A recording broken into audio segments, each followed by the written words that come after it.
Bien, bonjour à toutes et à tous. Merci d'être venus nombreux pour ce colloque que nous organisons au laboratoire ECLA sur la question des liens entre l'écoacoustique et l'électroacoustique.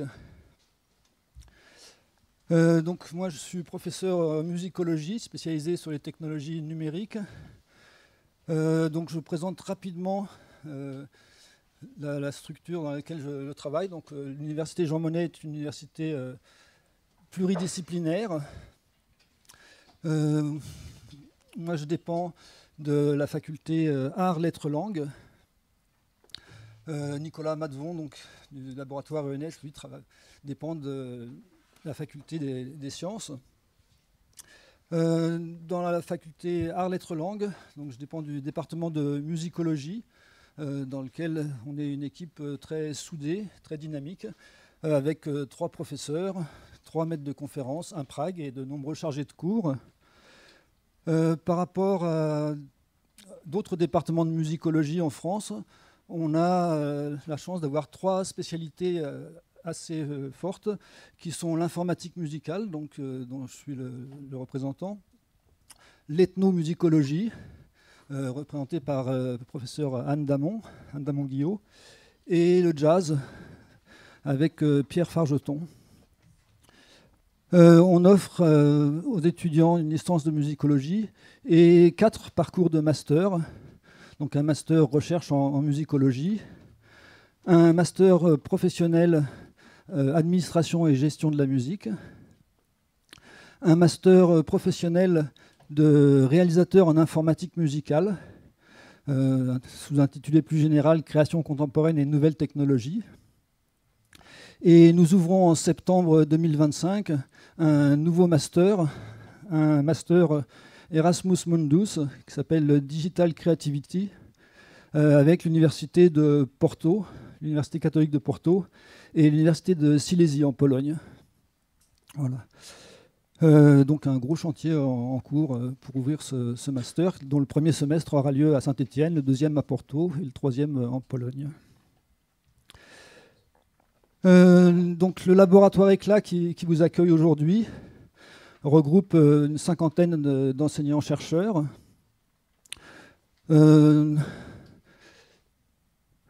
Le ECLA, c'est études du contemporain en littérature, langue et art. Et nos recherches portent sur 4 axes principaux.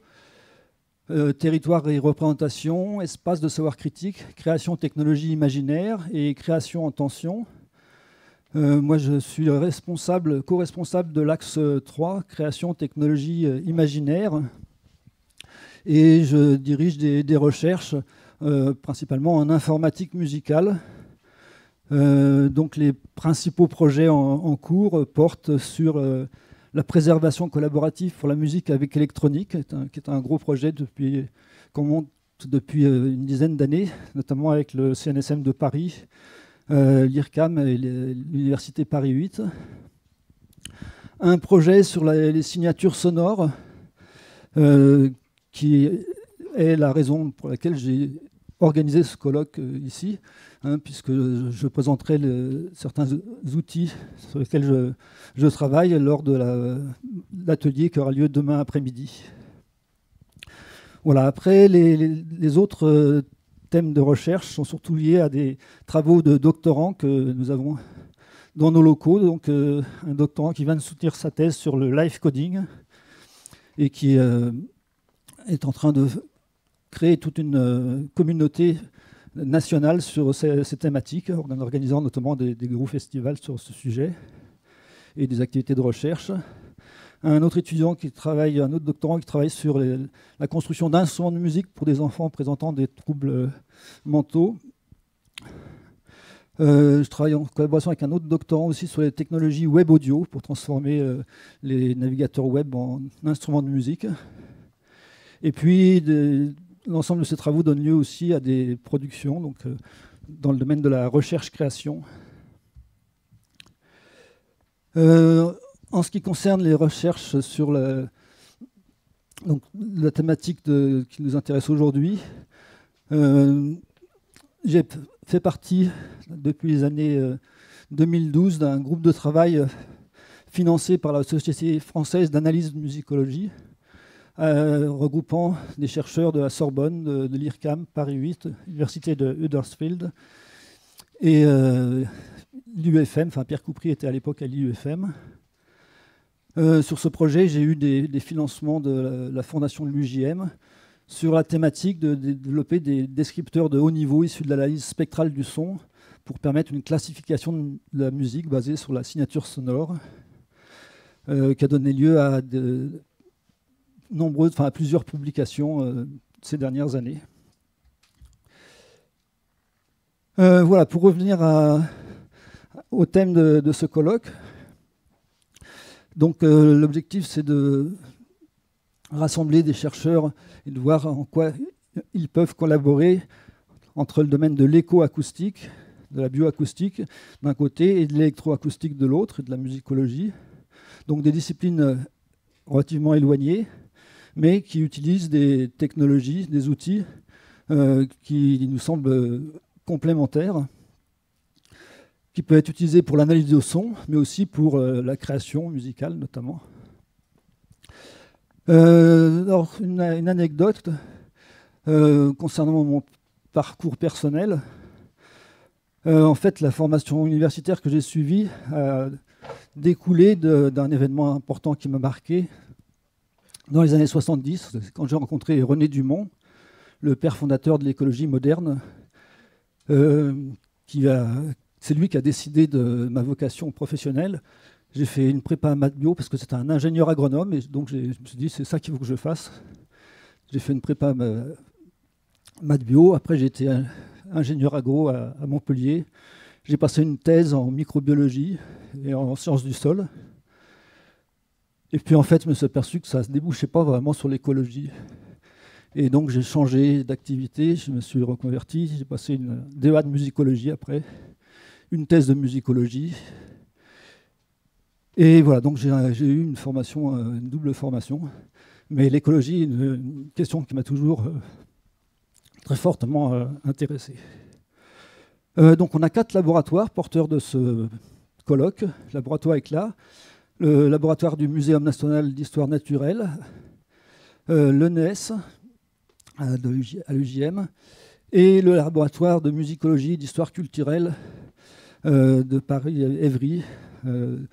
Alors j'en profite pour indiquer que Pierre Coupry ne pourra pas être là aujourd'hui, il a la grippe, il m'a envoyé un message hier. Par contre, il a prévu d'animer l'atelier qui était prévu, mais il le fera en visio demain après-midi. Voilà.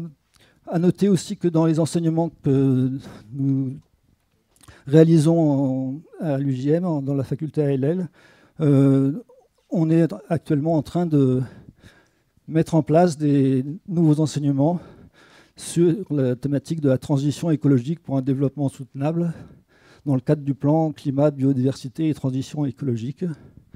Donc l'année dernière, on a notamment réalisé des conférences en écologie sonore et des ateliers avec les étudiants de licence en musicologie. Voilà, alors pour le programme du colloque, donc, normalement, vous avez dû avoir un document qui vous donne toutes les informations avec le résumé des communications. Donc ce matin, nous avons Jérôme Sueur qui va me succéder dans un instant, Yann Této, Algomus Lille, Christo Lorenzi et Jérôme Sueur à nouveau pour la 3e communication de cette matinée. Et cet après-midi, on se retrouve à 14h dans la même salle avec une conférence de Nicolas Madevon, de Vincent Médoc, après une courte pause d'Adèle de Baudouin et Sébastien Gaxi. On devrait terminer un peu avant 18h, et il est prévu une visite de l'exposition Variations numériques qui regroupe les travaux des étudiants du master Création numérique et Création contemporaine et nouvelles technologies. Ce que je n'ai pas dit, c'est que dans ce master, il y a une partie réalisateur en informatique musicale et une partie art numérique, hein, donc 2 types d'étudiants différents. Donc là, principalement, ce sera les travaux des étudiants en art numérique.